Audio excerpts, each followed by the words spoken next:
guests who are present, I propose to now start. Our luncheon roundtable is on the subject of Southern Agencies, the institutional architecture for South-South cooperation. What I propose to do is that I'm going to request our distinguished panelists, and we have 4 panelists with us today. From my left, there is Mr. Priyanto Rahmatullah, who is from the Ministry of National Development Planning in Indonesia, and who's in the Directorate of International Development Cooperation. Then there is Mr. Banchong Amon Chewin, who is the Director in the Planning and Monitoring Branch of Highlands International Cooperation Agency. To my right, Dr. Mao Xiaojing, who is working as Deputy Director of the Department of Development Assistance in the Chinese Academy of International Trade and Economic Cooperation.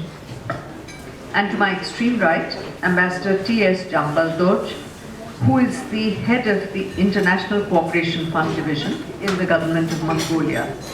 So I have consulted the distinguished panelists we have here, and they have agreed that we shall divide their presentations into 2 segments of 3 minutes each.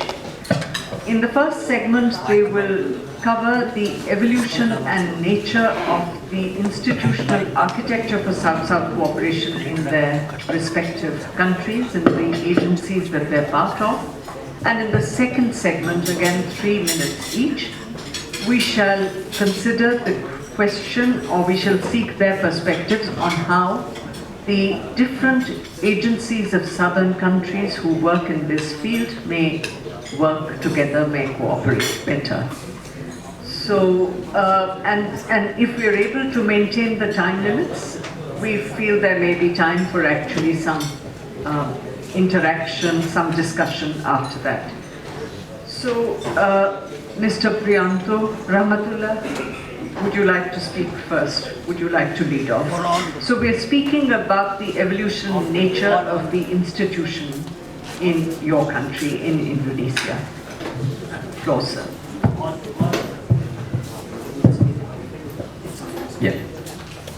Yeah, thank you, madam. Good afternoon, ladies and gentlemen. So, thank you for having me on this very important session. Yeah. So,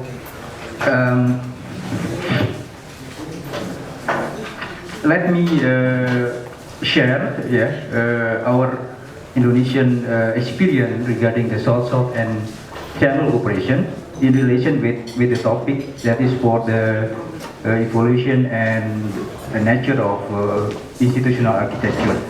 So before I go into that, so let me introduce what Indonesia doing for the South-South and Channel cooperation.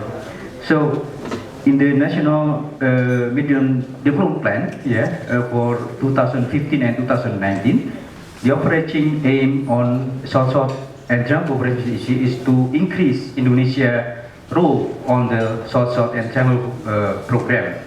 So to achieve this objective, the strategies that will be implemented, including among others, is strengthening the capacity and capability of the line ministry and developing incentive model for the line ministry, local government, private sector, and civil society as well, which are involved in South-South and Channel cooperation program. So, and this is very clear that Indonesia has proposed to support the acceleration of national development and South countries development, including economic area. In order to achieve mutual independence, Indonesia is implemented with main principles, including demand-driven, non-conditionality, alignment, comprehensive and sustainable, transparency and accountable, and solidarity as well.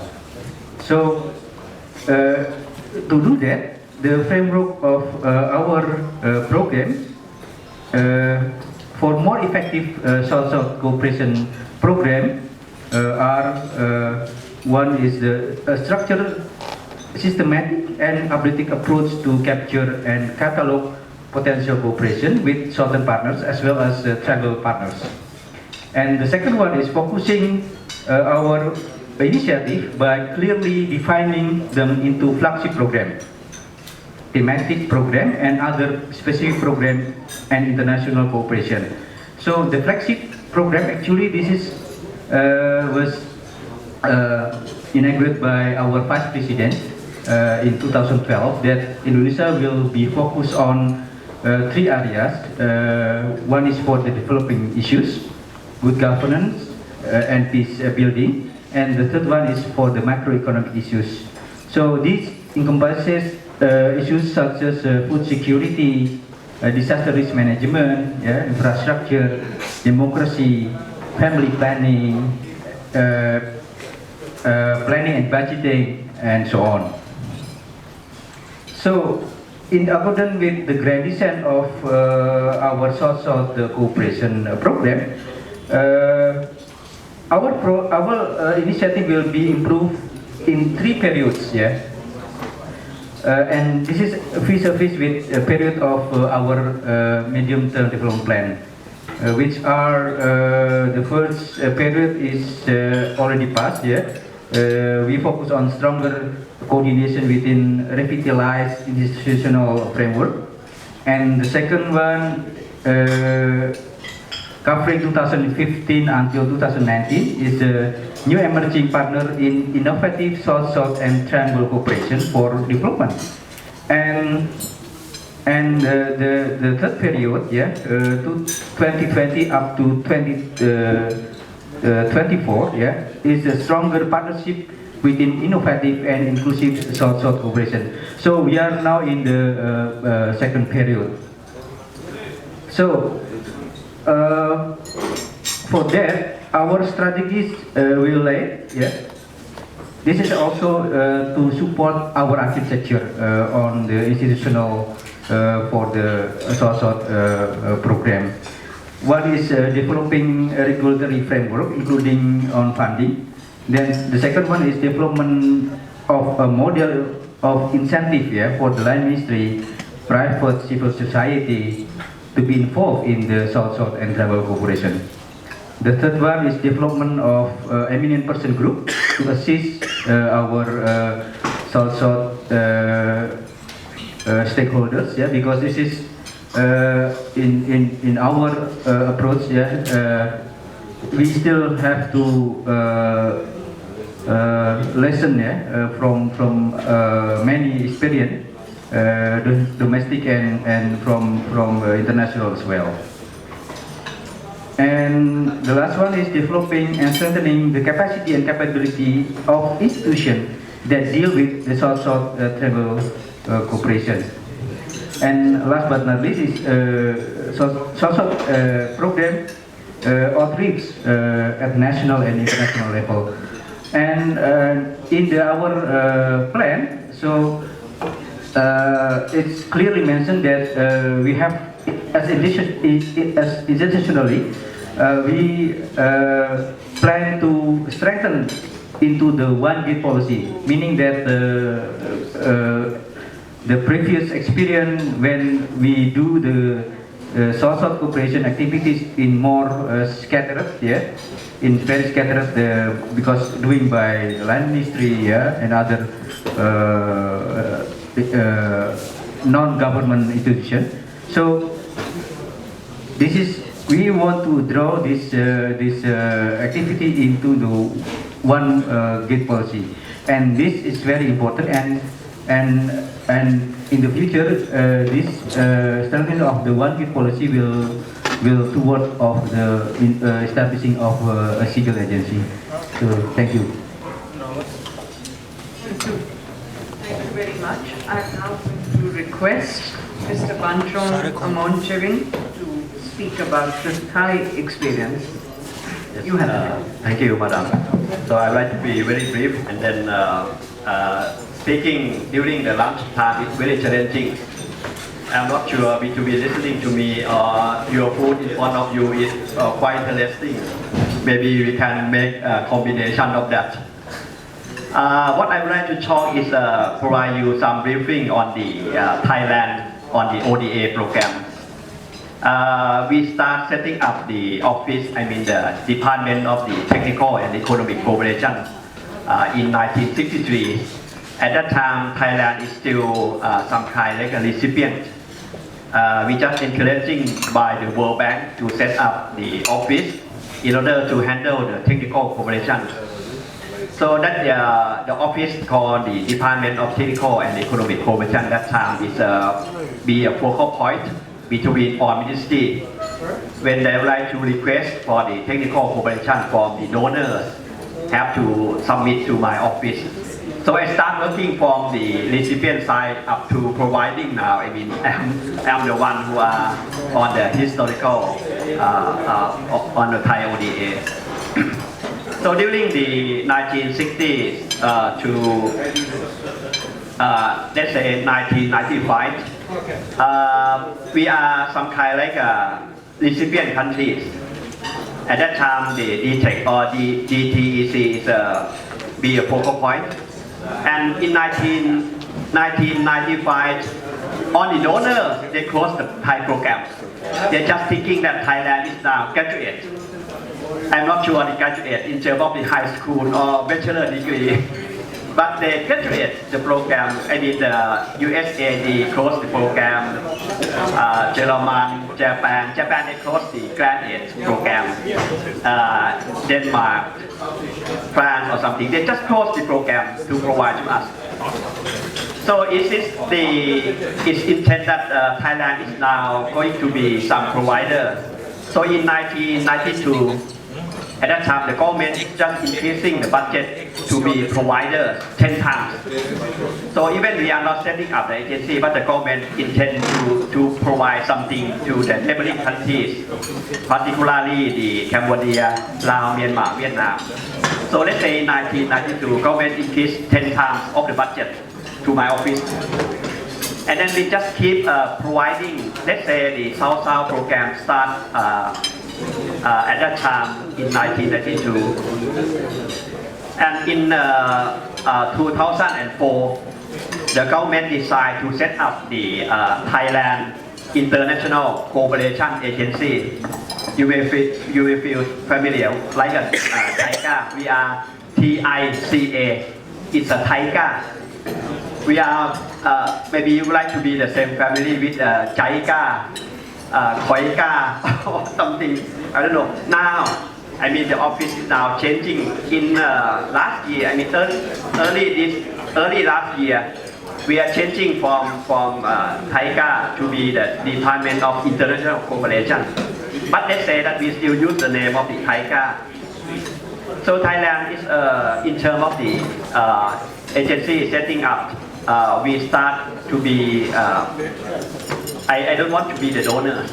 We call ourselves development partners rather than provider or something. Whatever we are talking with our colleagues, we just call ourselves like a development partner. So let's say we start in the 2004, setting up TICA, or Thailand International Cooperation Agency, to be the providers to the other countries. The main focus is still in the GMS countries, and up to now, not only in terms of the Thailand itself, we also working on the South-South cooperation across the regions. Like we linked with the like Brazil, Argentina, talking on the South-South partnership as well. And we also join with the other countries like sometimes like Vietnam, Indonesia, to provide to Cambodia. So in that case, we are not only in terms of the South-South itself, but we also doing in terms of the South-South partnership program between Thailand and southern countries. Not only in terms of the setting up my office, I mean Taiga, just handle the technical cooperation. But we also, in 2005, we also setting up the NEDA, Neighboring Country Economic Development Agency, that provide soft loan. We also have a soft loan program since 2005. So the NIDA NEDA is providing soft loan and supporting to the regional development, but the same focus in the GMS country as well.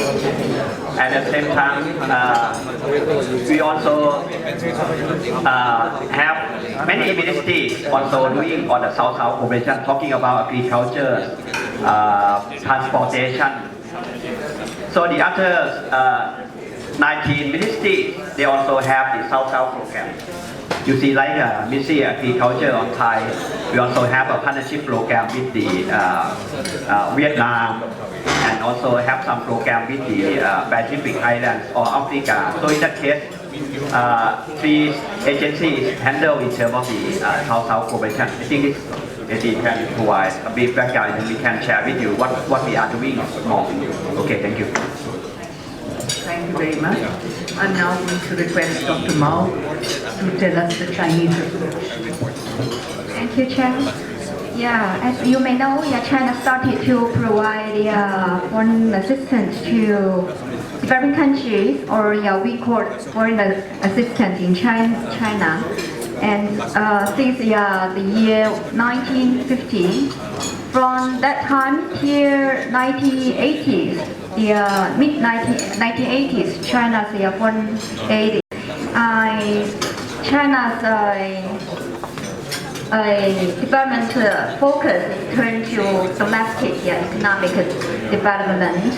And also at the time, China began to receive or accept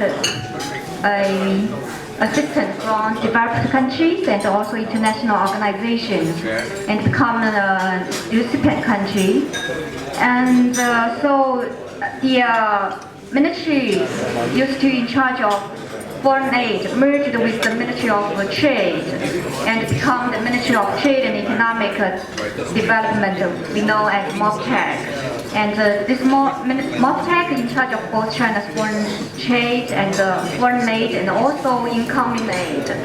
And in early the 21st century, and the domestic trade also merged into the former MOPTEC and now become the current Ministry of Commerce.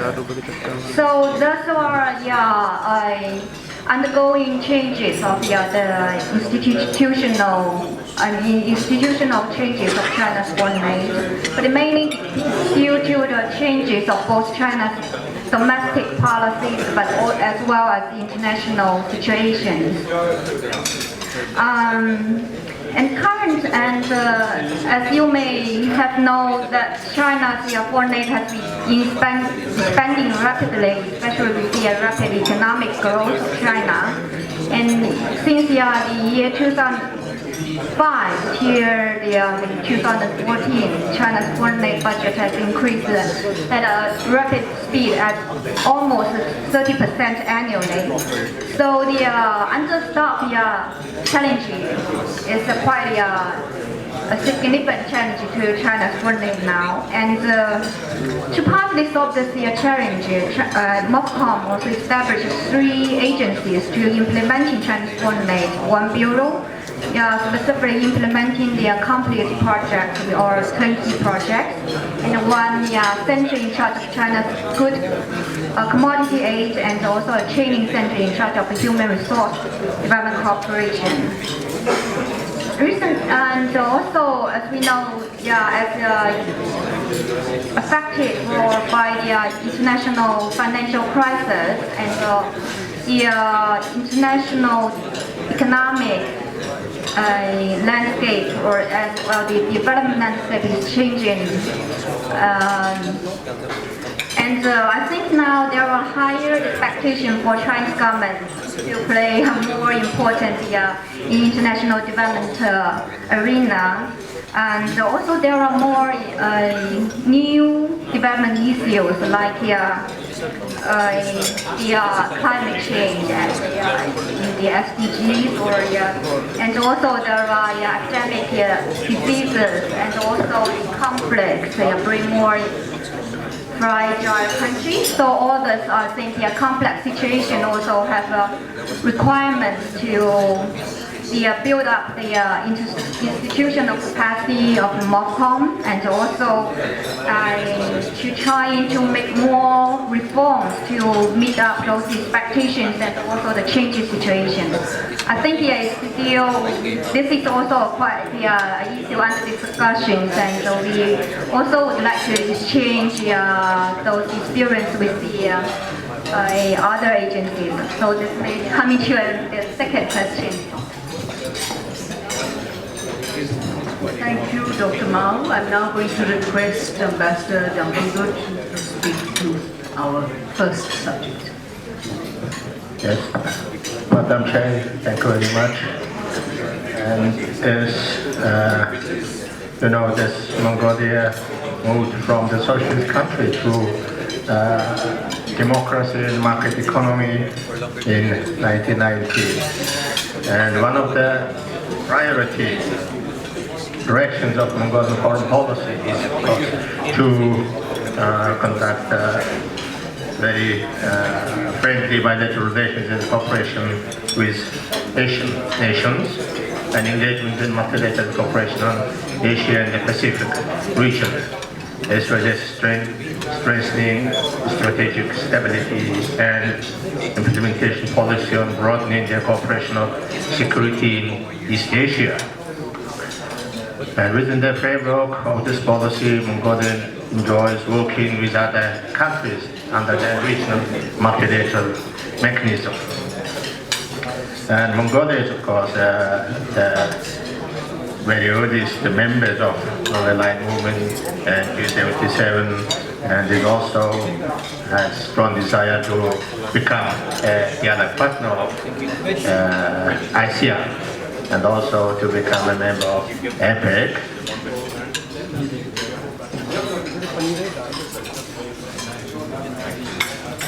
And I think to note that Mongolia has been strongly committed to make its contribution to the international efforts to strengthen democracy worldwide while actively participating in the regional and global mechanisms which promote human rights, the rule of law and democracy.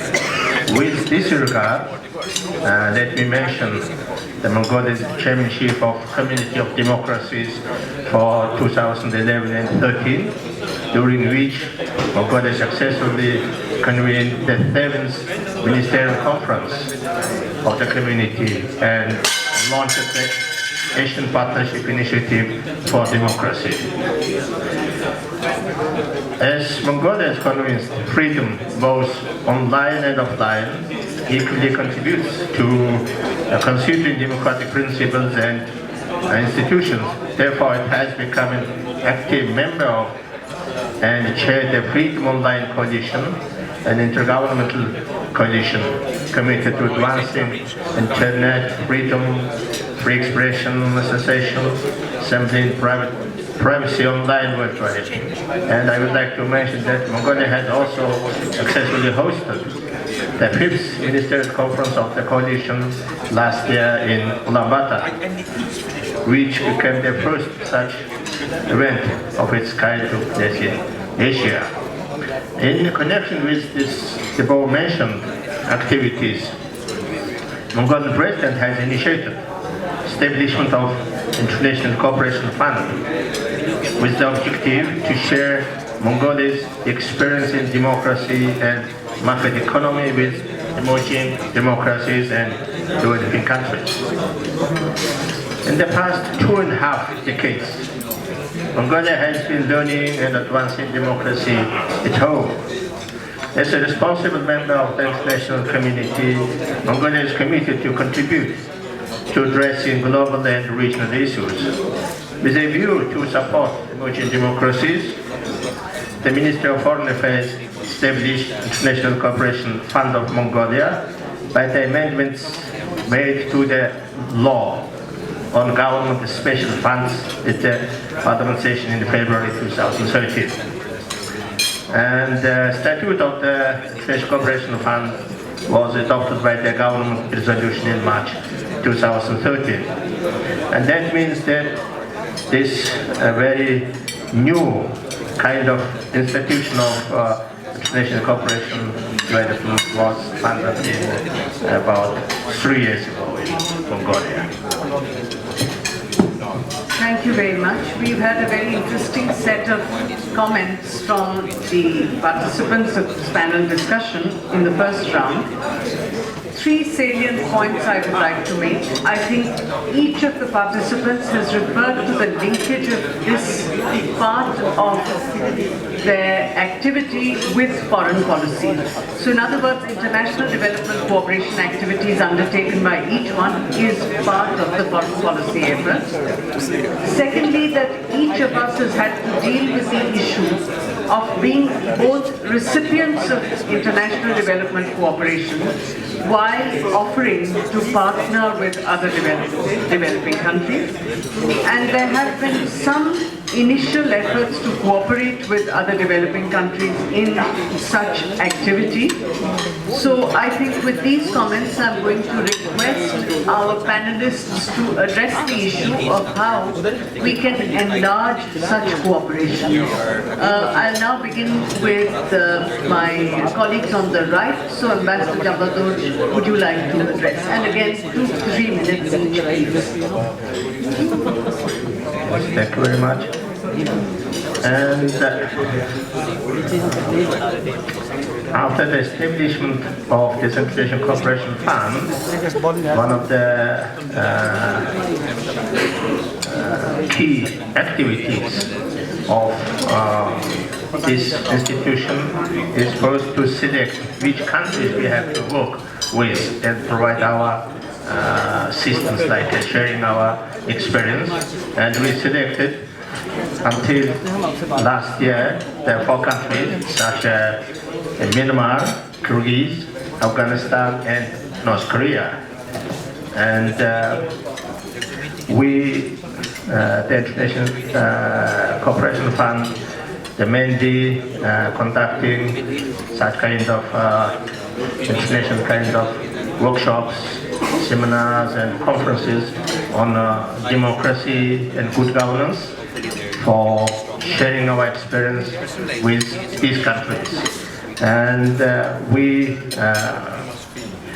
also adopted our strategic plan of activities of International Cooperation Fund at the end of last year. And I just brought this strategy for you, and we will later distribute it to you. And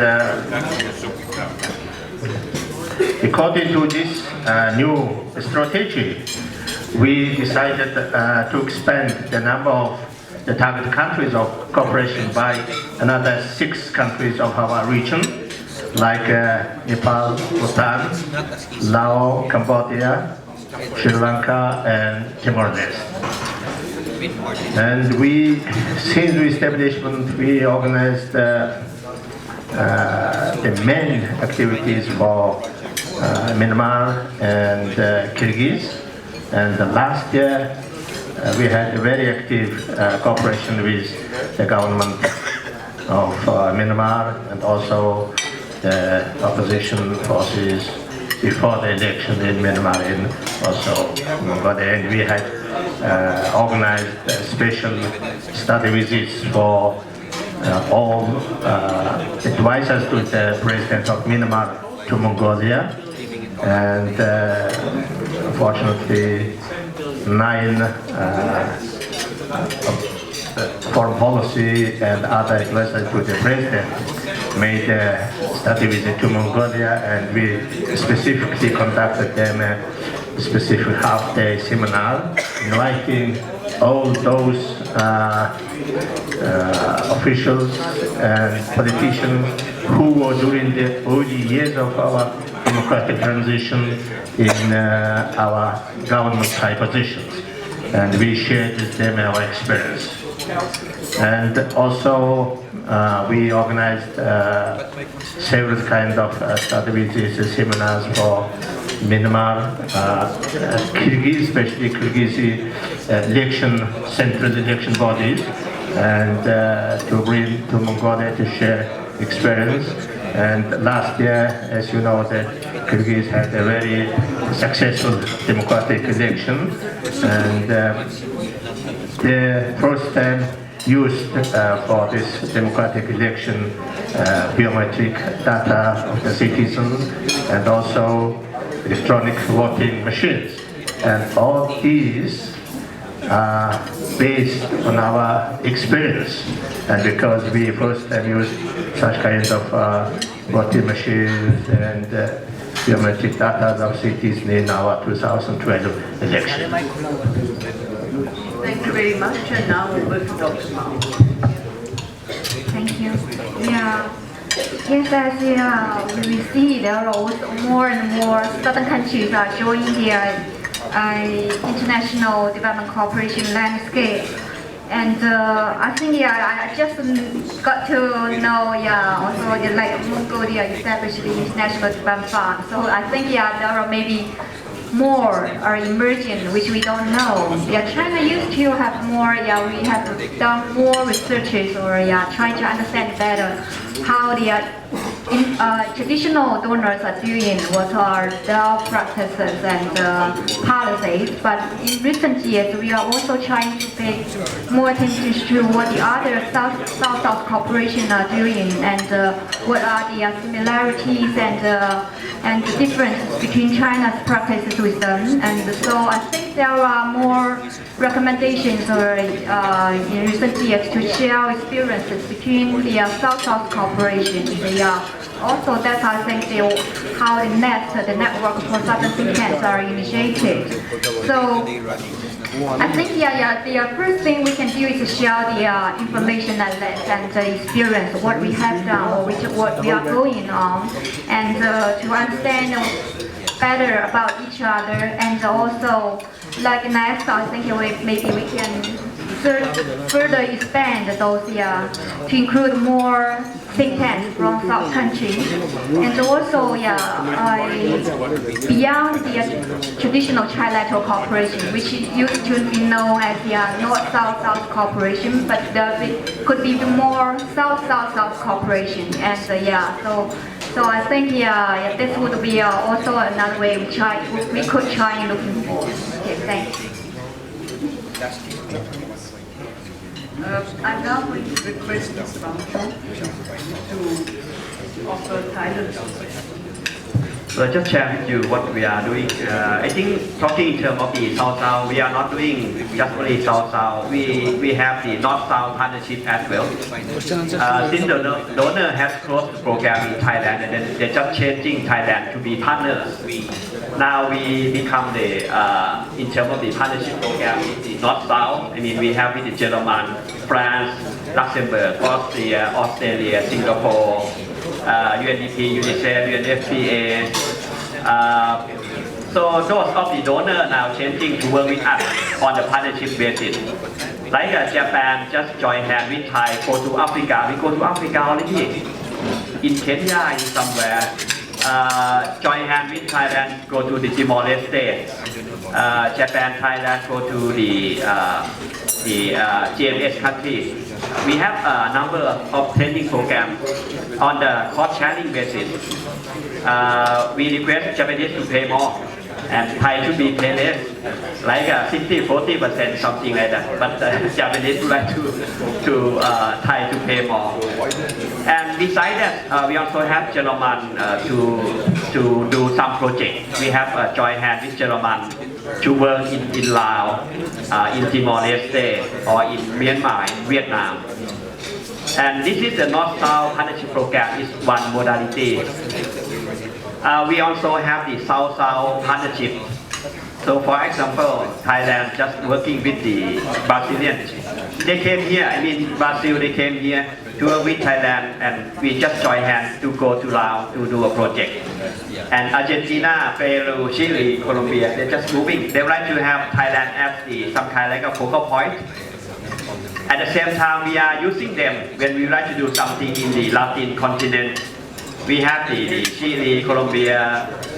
That one can be springboard as well, and also not only in terms of that. And in ASEAN, we also have created many forums working among friends. Not only in terms of the bilateral, we have the regional and sub-regional. For example, we have the BIMSTEC. BIMSTEC is means that South Asia working with Thailand. So both technical cooperation and development as well. So you have Bangladesh, India, Pakistan, Nepal working with Thai on the BIMSTEC program. And we also have like a down south IMTGT, Indonesia, Malaysia and Thailand working on the promoting economic development on southern part. We're working with the ADB on the GMS program, GMS Greater Mekong program. We are working under the Thai program on the ACMEC. ACMEC it means Cambodia, Laos, Myanmar, Vietnam and Thailand work together in terms of economic development. I think we are going to join hands with the China in terms of the GMS development, and I think this week our Prime Minister now visited to the Kunming talking about how GMS is to be developed.